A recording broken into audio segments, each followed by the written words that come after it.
In my last video talking about Vigo, I mentioned how the Blight was a character previously known as the Alchemist, who appeared in lore entries of the game before appearing as a playable character 2 years later.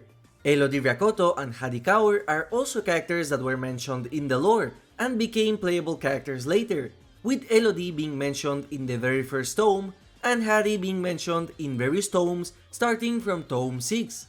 And this made me realize that not many viewers know that in the tome lore, there are a lot of really interesting characters that could become potential killers in the future. So let's take a look at the most interesting unseen killers and those that I would like to see as playable characters in a future chapter. And let's start with the only character that is already playable in the game, and that is Killer Yui Kimura. So let me explain a bit. In Dead by Daylight, the concept of multiverses exists, which is the in-game reason for the existence of a lot of cosmetics, as well as the reason why various of the same survivor can exist at the same time during a match. This also means that some things that are true in some universe might be fiction in others, for example as is the case of the Hillbilly in the Legion's comic universe, where his life is actually a movie. But this also means that while some characters can be good in some universes, the reverse also applies, and in the promotional trailer of Tome 6, we can see an evil version of Yui Kimura, who, instead of ending up as a professional motorcycle racer, she kills people by pushing them off cliffs so their bodies freeze in the snow.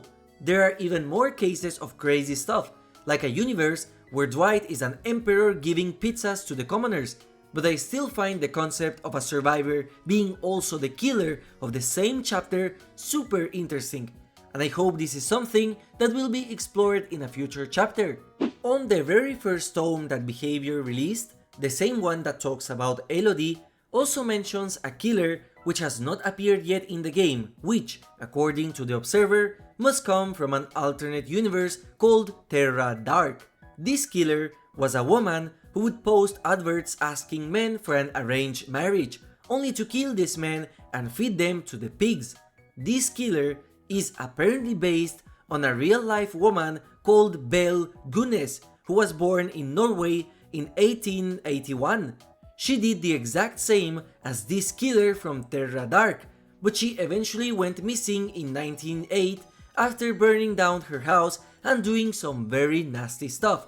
Since this is the same tome that would eventually lead to Elodie, could this be a prototype version of Charlotte, only for the devs to find it a bit distasteful to make a killer out of real events, so she would eventually become the twins? I'll let you theorize in the comments. The next character is by far my favorite unseen killer, and I wish one day we get to see it in game. The Horror is basically a creature like the Dredge, an amalgamation of a concept. In this case, it's a biomechanical killer covered in various heads that scream battle cries in different languages. The body is formed with various scraps taken from missiles, tanks, fighter jets, and nuclear submarines, with flags and strange brands from logos of different time periods.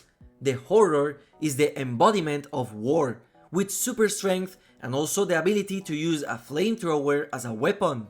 This artwork, made by some cutie on Reddit, shows what the Horror might look like.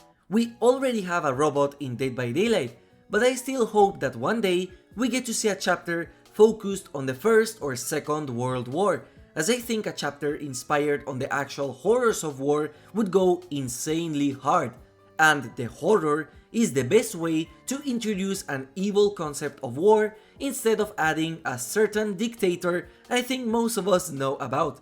The next character we will talk about is potentially one of the most interesting cases from this video, as it's related to Alex Damarro, a famous art director who worked with Cliff Barra, a horror movie producer, in order to make the scariest horror films ever.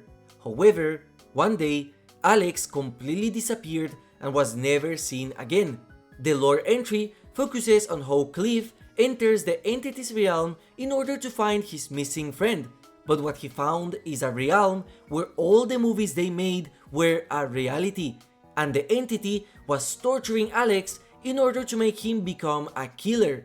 Eventually, Cliff saves Alex from this terrible fate, But sadly what happened is that Alex escaped through the hatch and became a survivor, and Cliff Barra was taken by the entity and tortured into becoming a killer, just like the Trapper was.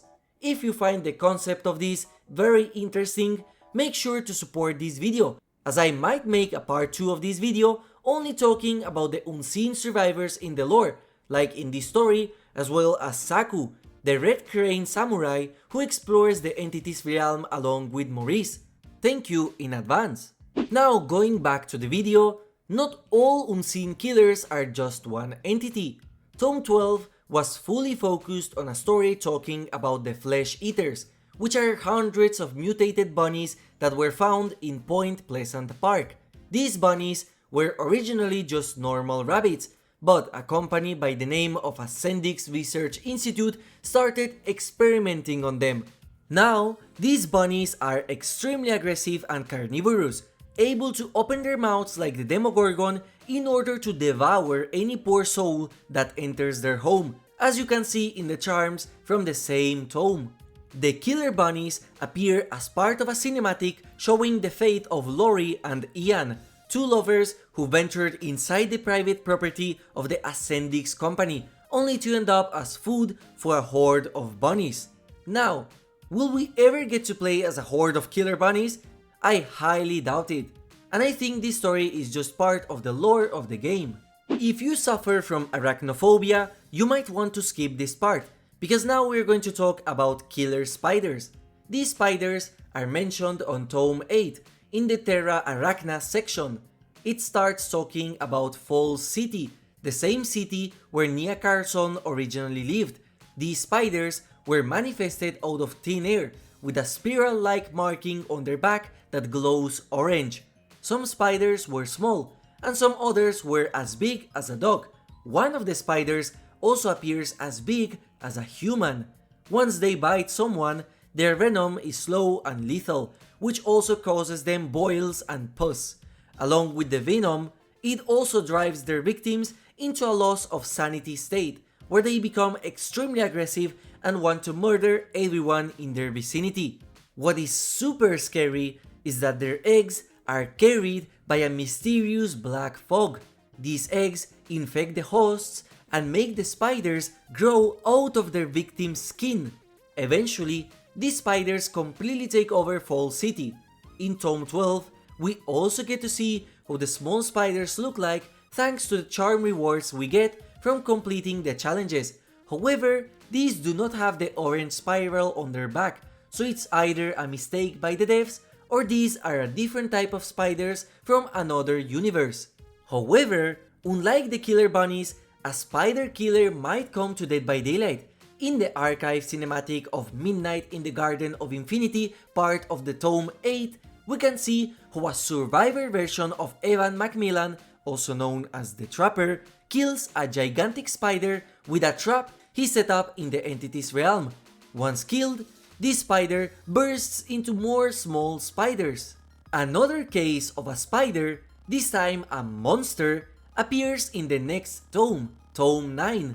In this one, the Observer finds a place in the entity's realm that contains portals bringing the spite creatures inside of it, and also this place is filled with spider webs and cocoons containing humanoid spiders inside. We already have killers like the Demogorgon or the Xenomorph, so I think an original monster made by Behavior would be really cool, and hopefully we get to play as these spiders in the future. Just like spiders, vampires have been a staple in horror media ever since its creation, and they are also technically common in the lore universe of Dead by Daylight, as there have been 3 instances of vampires appearing in the lore.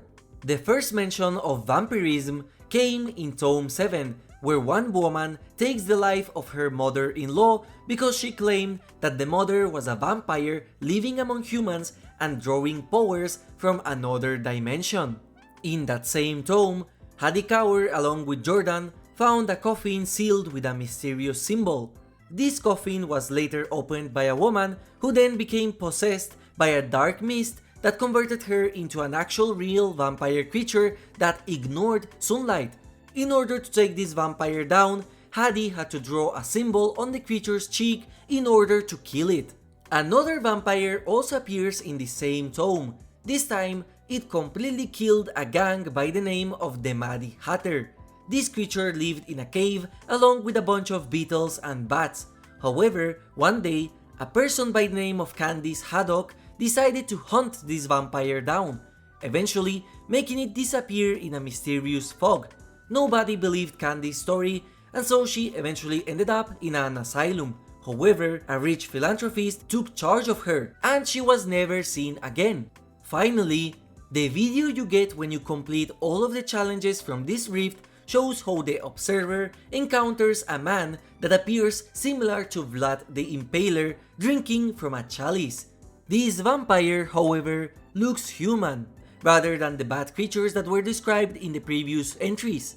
Surprisingly, this is not the last mention of vampires, as recently, a new cosmetic collection by the name of Gothic Tales was released, which includes stories of the survivors encountering these creatures. By this point, it's clear that in the future, a vampire will be a killer in Dead by Daylight. Let me know which unseen killer you would love to see in the future. As always, thank you for watching and have a nice day.